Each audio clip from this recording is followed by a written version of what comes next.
அதாவது நிறைய ஜெப குறிப்புகள் எங்களுக்கு வர்றது என்னன்னாக்கா, இப்படி கஷ்டமா இருக்குது, அவ்வளோ கஷ்டமா இருக்குது. நான் ஒரே வார்த்தை சொல்லுவேன். நாங்க உங்களுக்காக ஜெபம் பண்ணிடுவோம். நீங்க உங்களுக்காக ஜெபம் பண்ணுங்க.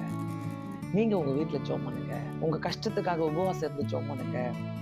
யாரோ ஜெபம் பண்றதுனால, யாரோ ஜெபிக்கிறதுனால, ஆண்டவர் வந்து அப்படியே சடனா உங்க பிள்ளைகளுடைய வாழ்க்கைய மாத்திடுவாரு. உங்க வீட்ல அப்படியே சமாதானம் வந்துரும். உங்க வீட்ல எல்லா கஷ்டமும் போயிடும் அப்படின்னு கிடையவே கிடையாது. நீங்க என்னைக்கு முழங்கால் போட்டு ஆண்டவர்ட்ட சொல்றீங்களோ, நீங்க இந்த வசனத்த, "நீங்கள் அமர்ந்திருந்த நானே தேவன் என்று அறிந்து கொள்ளுங்கள்." எவ்வளவு ஒரு அருமையான ஒரு வசனம் பாருங்க. ஏன் நம்ம இத நம்ம பிராக்டிஸ் பண்ண மாட்டோம்? கொஞ்சம் புரிஞ்சுக்கிட்டா இதுல இருந்து நம்ம வெளியில வரலாம்.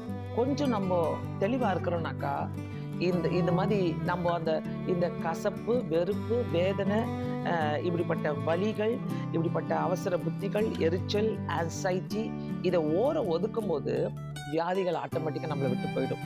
நீங்க இதுக்கு போயிட்டு ஒரு டாக்டர பார்த்து நீங்க மெடிசின் சாப்பிடணும், நீங்க ஹாஸ்பிட்டல்ல அட்மிட் ஆகணும்னு அவசியமே கிடையாது.